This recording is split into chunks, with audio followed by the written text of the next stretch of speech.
The secret to a lasting relationship isn't finding the right person. It's becoming someone who knows how to stay. Most people quietly wonder why love feels so exhausting, like they're always one argument away from losing everything. But what if a single ancient teaching could shift how you see your partner? Not as someone who completes you, but as someone worth choosing, again and again.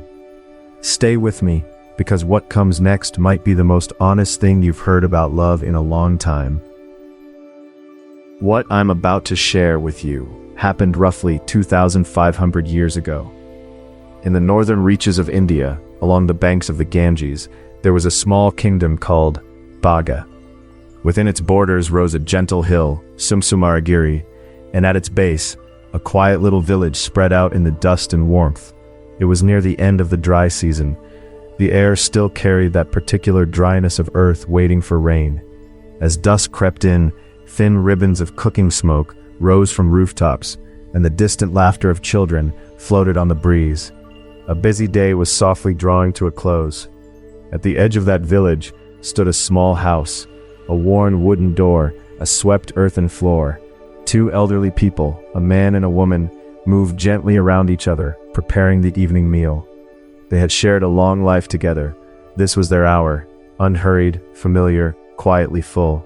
The clay pot on the fire had been mended so many times that its cracks were as much a part of it as the clay itself, and yet there was no sadness in those cracks, only the memory of every meal the pot had held.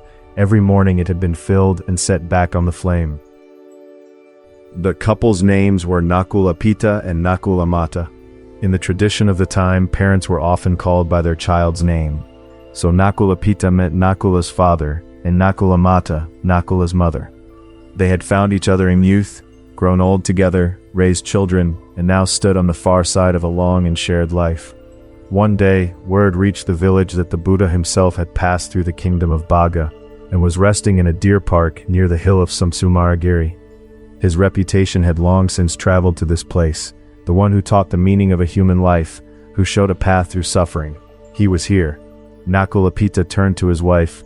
"Shall we go? I'd very much like to meet him." Nakulamata nodded quietly, and so the two of them set off together, side by side, their steps unhurried but sure. When they reached the Buddha, Nakulapita bowed deeply and spoke. "Venerable One, we have been together since we were young. In all these years my wife has never betrayed me, and I have never betrayed her. We have been honest with each other. We have been faithful. We have grown old together, with nothing hidden between us." The Buddha listened without a word. "Venerable One," Nakulapita continued, "we wish to be together not only in this life, but in whatever comes after. Please, tell us, what must two people do to remain together across this life and the next?" Beside him, Nakulamata's eyes held a quiet, steady light. The Buddha looked at them both for a long moment, then he spoke gently.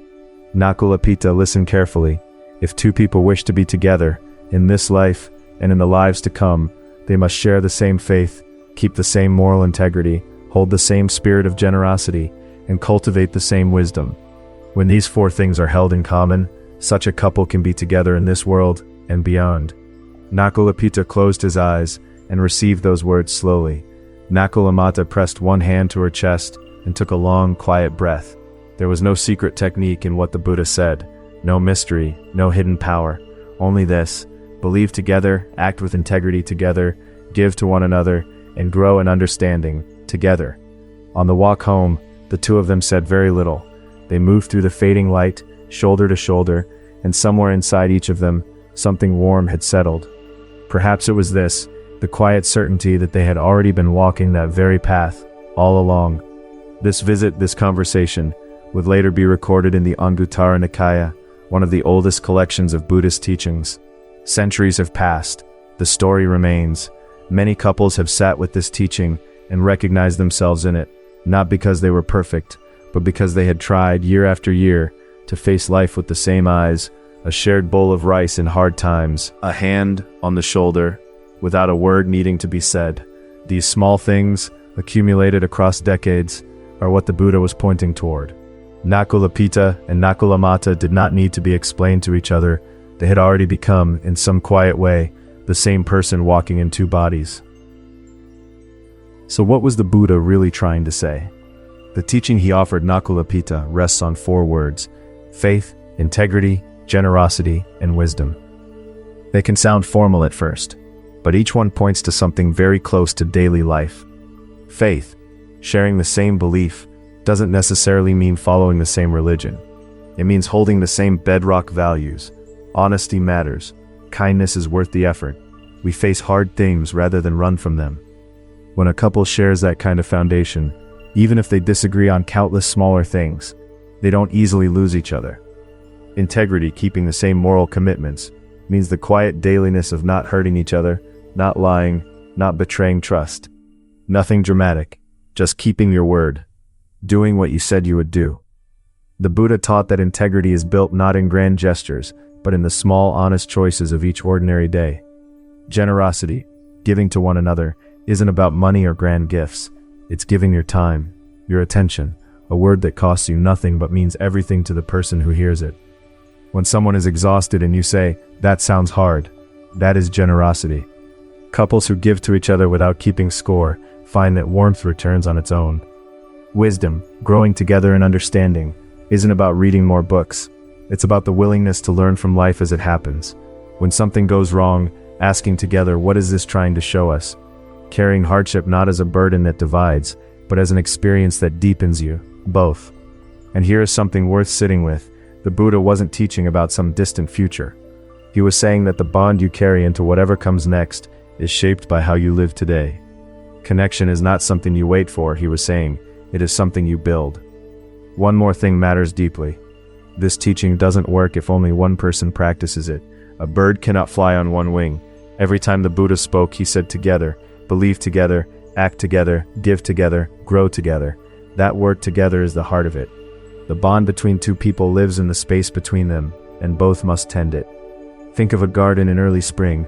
One person cannot water every corner alone, the other cannot pull every weed.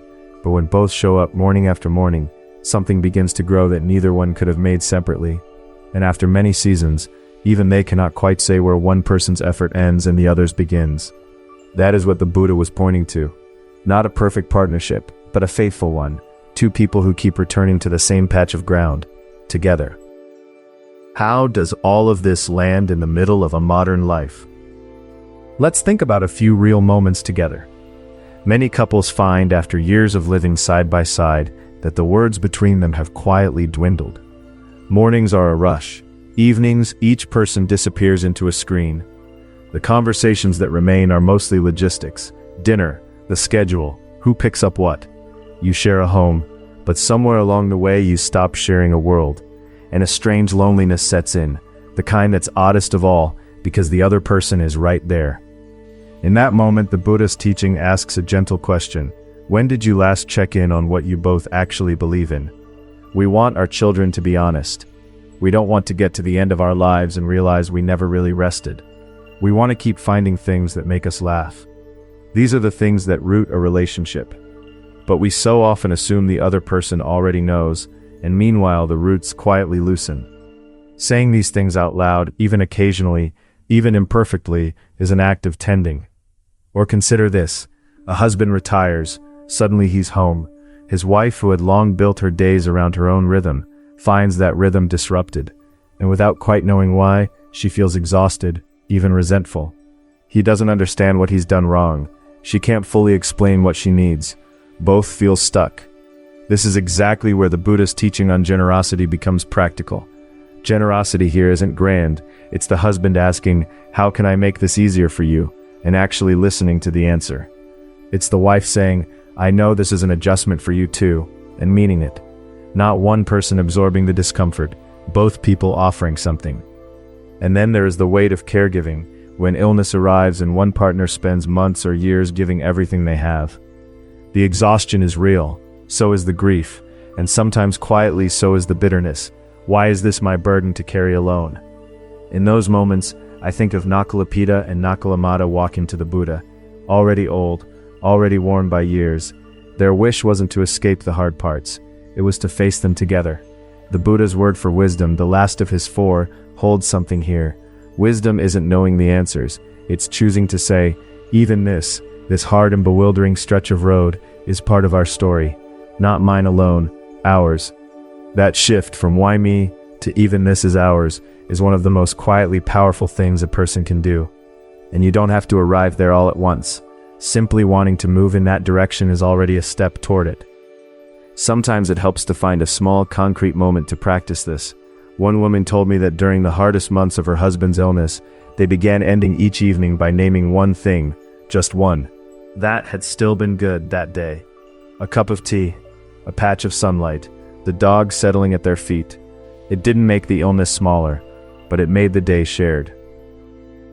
Let me offer you just one thing to try, something small enough to do tonight. Sit close to your partner. Set your phone aside. The television doesn't need to be on, and ask them, simply, what's something good that happened to you recently? That's it. You don't need to have a deep conversation. You don't need to solve anything. You don't need to offer advice. Just listen to whatever they say and respond with something like, that's really nice. I'm glad. The Buddha's early students are said to have ended each day with a quiet question to themselves. Did I give something to anyone today? Not money, not anything significant. Just a word, a moment, a smile, a little of my attention. Did I offer anything at all? You can ask yourself the same thing about the person you live with. Did I give them anything today, even something small? Did I let the day end without saying a single real word? Was I too busy to look up? Nakalapita and Nakalamata learned something that sounds almost too simple. To be together in the life to come, live this one with care. Today, this moment. So tonight, ask your partner what's been good. Listen like you mean it. That one question asked with presence is already an act of tending the bond between you. And if they pause before answering, or seem surprised you asked, don't rush to fill the silence. That pause is its own kind of gift, the moment they realize someone is actually waiting for them. Just one question before we go. When was the last time you told your partner thank you? Take your time. I'm not asking for an answer out loud. Just let the question sit with you for a moment. That's enough.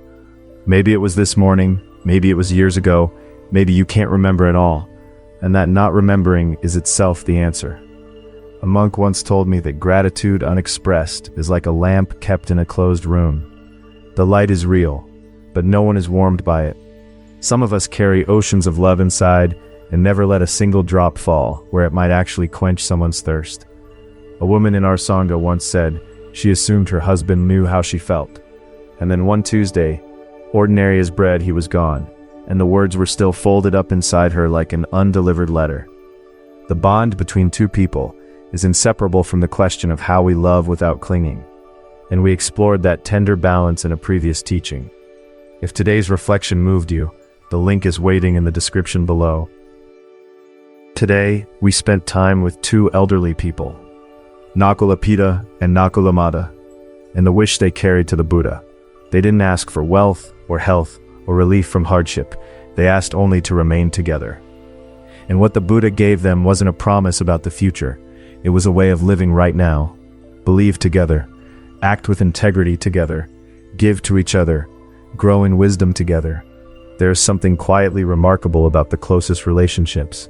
The person beside you may know you better than anyone else in the world, and yet they can be the one to whom you most often forget to say the thing that matters. We assume they already know. We save our words for later, and later has a way of not arriving. Nakulapita and Nakulamata were not a perfect couple. They must have had days of friction, of silence, of missing each other even while in the same room, but they held on to something, a wish to remain together, and they were willing to walk toward it even at the end of their lives. I find that quietly beautiful. Perhaps there is someone near you right now. Tonight, try to meet their eyes for just a moment. That small act, being truly present with another person, can make something in the room feel a little warmer. Thank you so much for listening today. I hope your evening holds at least one quiet, unhurried moment, and that you know you don't have to face this life alone. A woman once told me that after her husband died, what she missed most wasn't the grand occasions, but the way he would look up from his book when she walked into the room. Just a glance, just to see that she was there. That is the whole practice, really.